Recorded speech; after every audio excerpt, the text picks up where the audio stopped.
Yes, right now I have a t-shirt down, but don't let yourself get fooled. It is fall. We already had a couple of frost nights, and the days are not going over.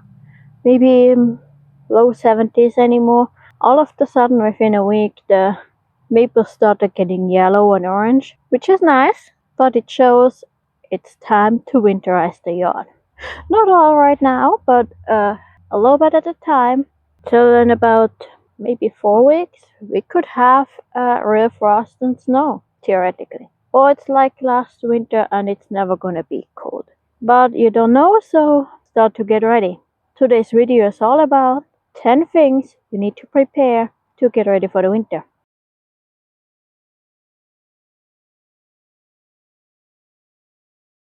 So let's get started. Hi, my name is Karen from Prepared and Sustainable Living. I make all videos about hunting, fishing, gardening, foraging, home remedies, cooking, baking, and anything between. So if you like that, stick around. I know it's been 2 weeks. The last 2 weeks were super busy.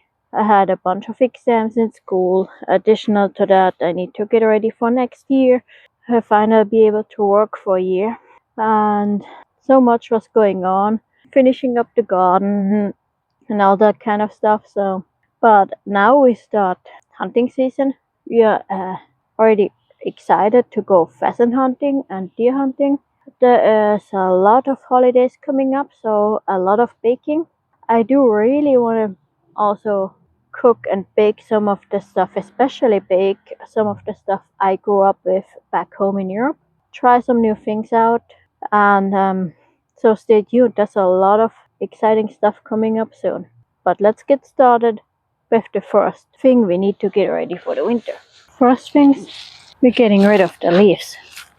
They're gonna come down big times now, and we definitely want them to go. There are different reasons for that. One is that the covered up grass can get grow mold. It is also an aesthetical thing. Plus, I'm gonna use some of those leaves later to cover one of my perennials, which comes in a later tip. The second thing we need to do is mulching the trees and shrubs, and I also mulch the flower beds. But the important thing is the trees and the shrubs. That helps them over the winter, especially if it's getting cold. It also looks good, it protects the roots a little bit, and it helps keeping, well, some of the weed out. There's still some there, but it keeps them out. The next tip is, sorry, the sun is in a stupid spot. Cutting down your shrubs, trees, perennials, whatever you need to cut back. And I have a couple of examples for that. We did just cut down our quince. It didn't get cut down in many years, much longer than we were all living here. So it got a really tough haircut. That's one of the plants you want to cut down. We will cut down some of the blackberries, cutting the old stems back from the raspberries. I still need to cut the hostas up front back. They got quite damaged from the cold anyhow. They're about to be done. The ones in the backyard are already dead. I did a video about how to cut back hostas last year, so check that out. I'll link that here. It was one of my first videos. It was a little bit rocky and a little bit shaky, so if you guys rather want to have a new one, let me know. I'll make a new one when I cut a few hostas back. I still have in the front. But what definitely needs to have a cut back is the blackberries. They got real big this year, so they're gonna get a haircut. Last year or the year before, we did the apple tree, so that one should be good for now. Definitely gonna cut the old branches of the raspberry back too. On tip number 4, I'm sitting right now. It's still a bit too early for that, but those ones are plastic, so I'm not worried about that. But you want to put your lawn furniture inside or cover them, clean it up, put them away to protect them from snow and ice, especially if you're in a climate like we who gets, when you get a decent winter, get some ice and snow and cold. So you want to protect them. If you don't have a cover, put them in a garage or in a shed or something like that. Tip number 5 is take the irrigation systems, the sprinklers, and the hoses down. I already took it out of the garden. Look a bit rough right now. I'm gonna clean them up. I'm gonna clean them out full with vinegar because we have well water and that is a little bit rough on the items. I hope it's visible. It's pretty dark in the garage right now. I already rolled up the hoses in the garden, but the one in the flower bed stays for now. The hose is empty and it's not gonna freeze as long as it's empty. Plus we still might need it, still early, and get rid of that. But sooner or later that one's gonna come down too. Which brings me to the next step about getting the garden ready. We still have a couple of cabbages in it. We still have some onions in it, which stays in there, but what we already did is getting rid of most of our garden. We did take it and basically we kept the corn stalks and the tomato plants and the pepper plants in there, mowed it all down because it also gives it some nutrients again for next year. Plus, I'm gonna get sure that I put a little bit of compost in it. Sometimes we get some leftover annuals from a nursery. We put in there. We put most of the leaves in there. The ones we don't need nowhere else, and get the garden winterized. So as soon as the ground's thawing next year, we can put hopefully some horse manure in this year, and till that stuff in and get it ready for the next year.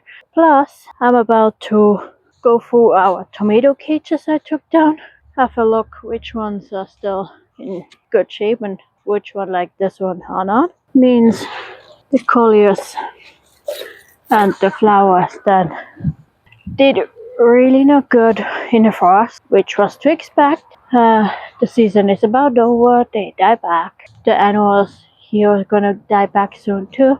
I get rid of them, but the more important thing is getting the vulnerable plants ready for the winter. And I have especially one I need to get ready, and that's my fig. It's a hardy turkey fig. As you can see, the frost already took a toll on it, which I do need to protect somewhat for the winter. So what I'm gonna do is I put some stakes around it, put some burlap, and fill it up with the things I mentioned in tip 1, leaves. This way it's protected from the winter and it still has enough options to get some air in. If it gets really, really cold, I will definitely straw the strawberries. What I won't do, which I did unfortunately last year, is drawing them too early.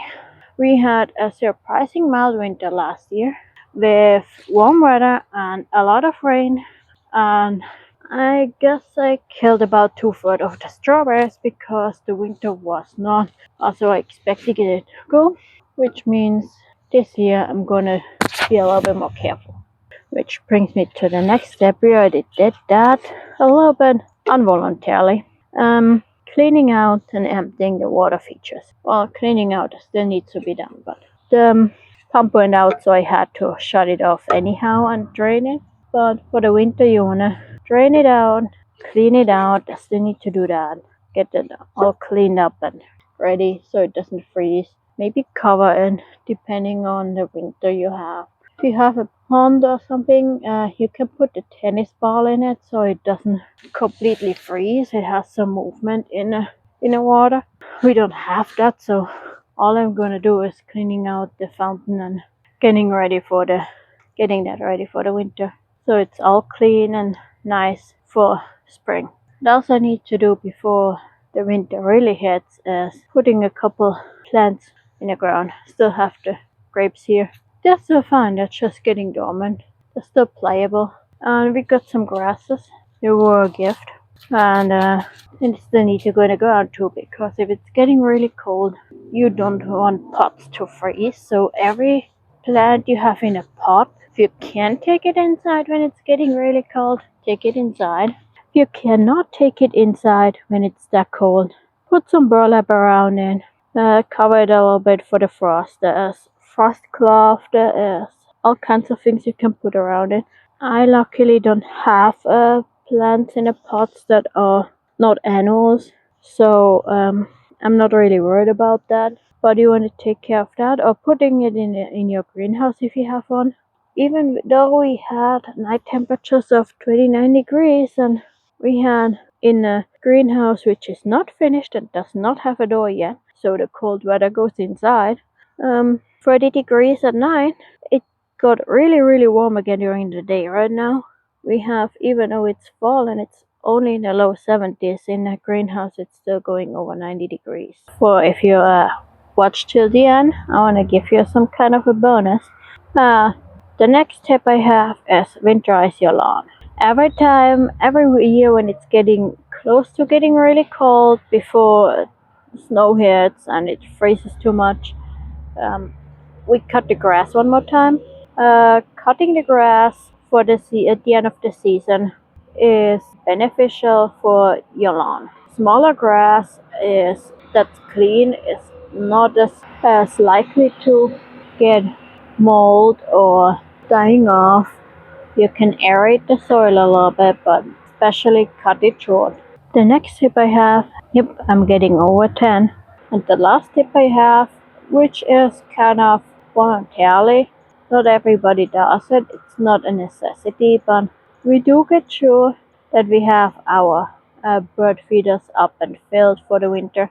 We already took the hummingbird feeder down because that plastic feeder doesn't do really well in a frost. But we're gonna put some bird seeds out once it's getting colder, getting sure that the feeders are full. You can make some bird houses, some stuff for the animals to take care of. We normally we have about 2 or 3 spots where we have a board at the tree with an L looking out. I can actually show you one. And especially in the winter, we do put some, we did put one up already earlier. We do put some corn up there if we have a chance to get some. Sometimes we get some gifted, then we put some up there. We have a groundhog living in the drainage at the end of the yard. He was coming up every morning to eat. Kind of cute. I'm gonna have to show you guys that one day. Maybe make a short video about it. But think of the wildlife in your yard too when you get ready for the winter. Winters are already hard for us, and for animals it's even harder. Something else I wanted to say before we leave is feel free to tell me what you want to see. If you want to have some more detailed information about specific plants, let me know. Like I said, my boyfriend works in a nursery. I worked in a nursery before. I can provide some information, though not all, even though not all possible information about plants, but I know a bunch of trees and shrubs and have a nursery right behind me. If you, I do really wanna, hopefully next week, latest the following week, I really wanna make some goldenrod tincture and maybe some other things out of the goldenrod I promised you guys last year, so I didn't forget you. I do want to make some baking videos soon. But you guys let me know. Foraging, home remedies, outdoor hunting, fishing, camping. If you want me to talk about a specific plant, or you have a specific problem in a garden, in the yard you want to solve, or you I don't know, have a plan, want a home remedies for a certain property, or want me to talk about certain tools and stuff I use, let me know. I try to make it possible. If I don't know it, I research it.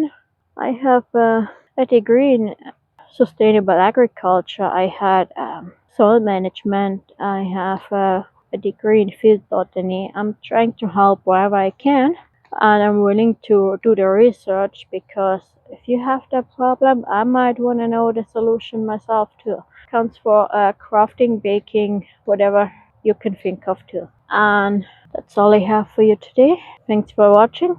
I hope you enjoyed it.